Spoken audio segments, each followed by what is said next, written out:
So hey guys, welcome to this tutorial series जहाँ पे हम लोग पढ़ रहे थे सी प्रोग्रामिंग। और आज हम लोग इसी ट्यूटोरियल सीरीज़ में पढ़ने जा रहे हैं conditional statements in C program. तो बढ़ते हैं इस वीडियो में और आगे बात करते हैं कंडीशनल स्टेटमेंट्स के बारे में। कंडीशनल स्टेटमेंट होते क्या हैं पहले ये जान लेते हैं।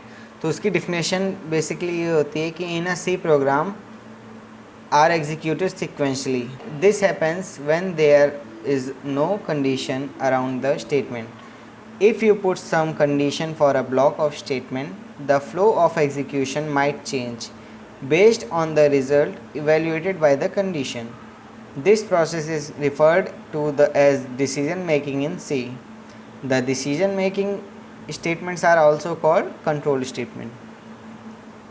अगर मैं इसको क्लियर आपको सिंपल वे में समझाने की कोशिश करूं तो कंडीशनल स्टेटमेंट बेसिकली तभी यूज़ होते हैं जब कहीं हम लोग को सी प्रोग्राम में कोई कंडीशन के ऊपर काम करना होता है।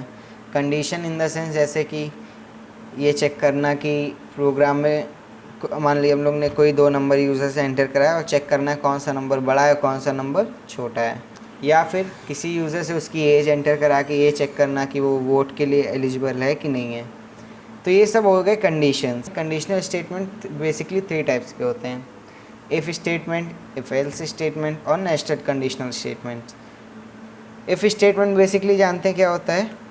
अगर इफ़ स्टेटमेंट की हम लोग डिफिनेशन देखें तो it is one of the powerful conditional statement. If statement is responsible for modifying the flow of execution of a program. If statement is always used with a condition.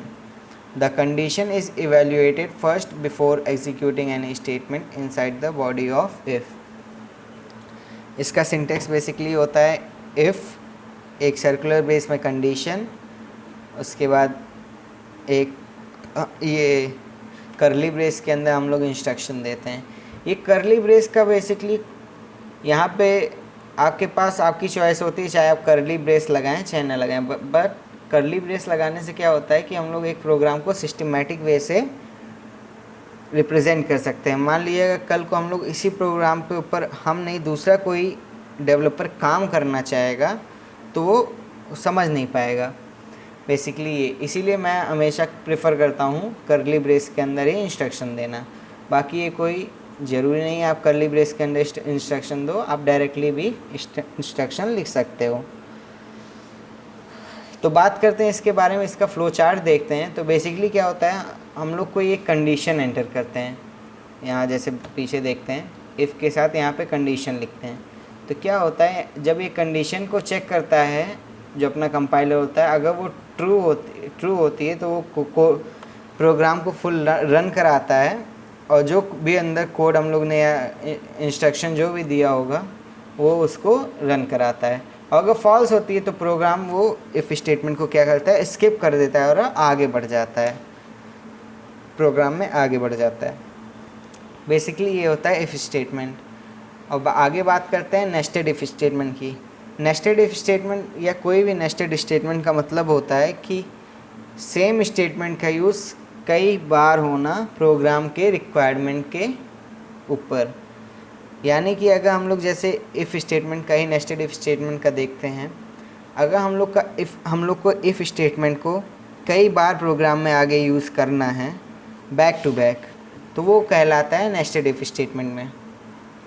इसका अगर हम लोग nested if या ये कहाँ कहाँ use होता है अगर हम लोग चेक करें तो जैसे कोई यूज़र से दो नंबर एंटर कराए और वो चेक करना है कौन बड़ा नंबर है कौन छोटा नंबर है, या फिर इवन ऑड वाला नंबर चेक, कोई एक नंबर यूज़र एंटर करेगा और चेक करना हम लोग को कि वो नंबर इवन है कि ऑड है।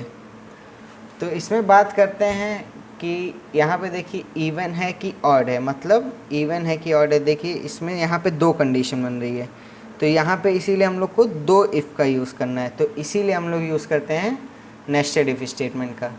आगे हम लोग बढ़ते हैं और देखते हैं एक प्रोग्राम छोटा सा बना के। तो गाइस हम लोग आ गए अपने टर्बो सी के कंपाइलर में और यहाँ हम लोग एक छोटा सा प्रोग्राम बना के देखते हैं। किसी यूज़र से उसकी डेट ऑफ बर्थ एंटर कराते हैं, डेट ऑफ बर्थ नहीं सॉरी, उसकी एज इनपुट कराते हैं और चेक करते हैं वो एलिजिबल है वोट के लिए कि नहीं। अब यहाँ पे वोट के लिए एलिजिबल है कि नहीं यहाँ पे दो कंडीशन बनेगी, या तो वो एलिजिबल होगा वोट के लिए या तो वो नहीं होगा। तो मतलब यहाँ पे हम लोग को दो इफ़ स्टेटमेंट का यूज़ करना है। तो बढ़ते हैं प्रोग्राम में और बनाते हैं इस प्रोग्राम को। पहले अपना हम लोग हेडर फाइल्स वगैरह लिख लें, हैश इंक्लूड stdio.h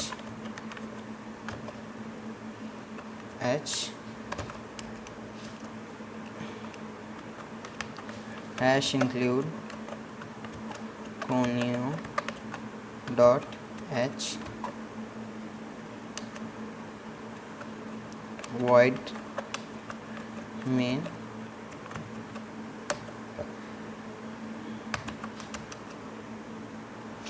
अब यहाँ पे हम लोग जो यूज़र से उसकी एज इनपुट कराएंगे वो इंटीजर टाइप होगी।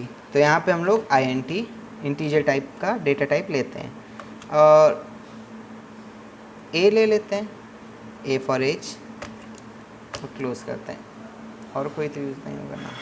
अब उसको यूज़र को एक मैसेज हम लोग देते हैं, उसके स्क्रीन पे क्या देंगे, पहले हेलो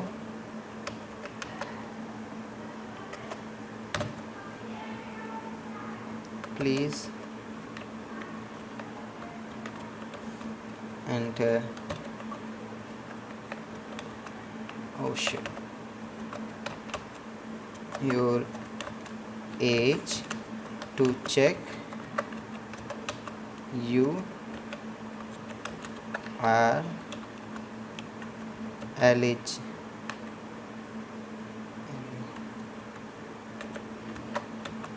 to vote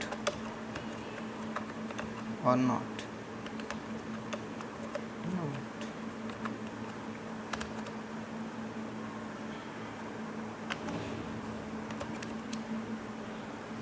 अब ये हम लोग ने मैसेज दिया, पहले लिखा हेलो, उसके बाद उसको यूज़र को हमने बोला कि वो अपना एज एंटर करे। अब वो यूज़र अपना एज एंटर करेगा तो हम लोग इसको स्टोर करा लेते हैं अपने डेटा टाइप में, scanf। अब इंटीजर टाइप में हम लोग क्या लिखते थे, %d, तो %d कॉमा, अब हम लोग उसकी प्लेस बता देते हैं कहाँ स्टोर कराना है, ए, और सिंपली क्लोज करते हैं। अब हम लोग ने यूज़र से उसकी एज इनपुट करा ली और उसे स्टोर भी करा दिया ए में। अब क्या करना है, अब यहाँ पे हम लोग को कंडीशन बनानी है।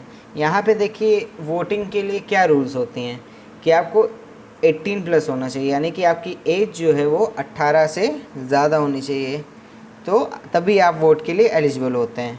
तो यहाँ पे दो कंडीशन बनती है, या तो वो वोट के लिए एलिजिबल होगा या तो नहीं होगा। तो यहाँ पे हम लोग नेस्टेड इफ स्टेटमेंट का यूज़ करेंगे।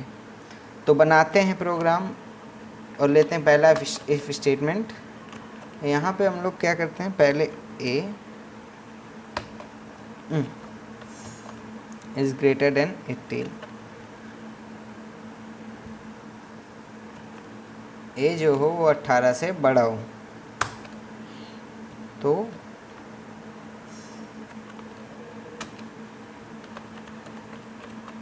printf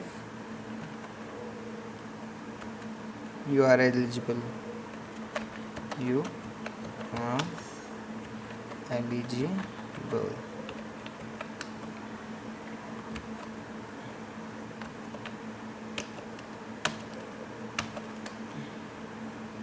दूसरा इफ लगाते हैं। अब यहाँ पे ऊपर में दे दिया हम लोग ने 18 से बड़ा हो एज। अब यहाँ पे दूसरा लगा देते हैं 18 से अगर छोटा हो तो, if a is less than 18, oh sorry, a is less than 18। तो यहाँ पे क्या कंडीशन बनेगी, printf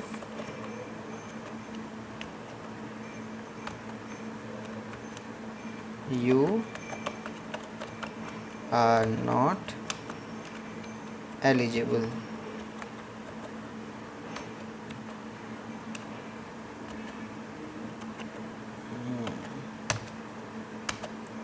सिंपल गेट ch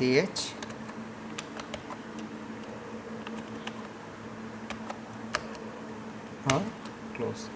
अब देखिए यहाँ पे हम लोगों ने क्या किया, पहले उस यूज़र से एज इनपुट कराई और उसको स्टोर कराया। अब उसके बाद हम लोगों ने क्या किया, पहले स्टेटमेंट में चेक किया कि उसकी एज जो है वो 18 से ज़्यादा है कि नहीं। तो यहाँ पे अगर 18 से ज़्यादा होगी तो क्या होगा, ये स्टेटमेंट प्रिंट होके आएगा, यू आर एलिजिबल। और अगर कम होगी तो ये वाला स्टेटमेंट प्रिंट करके आएगा। ये कैसे होगा, ये वाला स्टेटमेंट वो निगलेक्ट कर देगा। क्यों? क्योंकि वो जो एज है वो यहाँ पे पहले फॉल्स हो जाएगा तो वो प्रोग्राम आगे बढ़ जाएगा। तो इसको कंपाइल करके एक बार देखते हैं, कोई दिक्कत नहीं। अब मैं अपनी एज डालता हूँ 17। देखिए मैं एलिजिबल नहीं हूँ, आउटपुट ये आ रहा है। अब अगर इसको मैं दोबारा कर डालता हूँ 21 तो ये आ रहा है। देखिए ये बन गया नेस्टेड इफ एल्स का प्रोग्राम। अगर आप लोग और प्रोग्राम चाहते हैं तो मैं ये कंडीशनल स्टेटमेंट ख़त्म करने के बाद आप लोग कमेंट में बता दिए कि आप लोग को कौन कौन से प्रोग्राम को मैं करके आप लोग को बताऊं, तो मैं उन प्रोग्राम के लिए एक अलग से डेडिकेटेड वीडियो बना के आप लोग को दे दूंगा। तो इतना ही था इस वीडियो में, मिलते हैं नेक्स्ट वीडियो में, तब तक के लिए हैव अ गुड डे दोस्तों।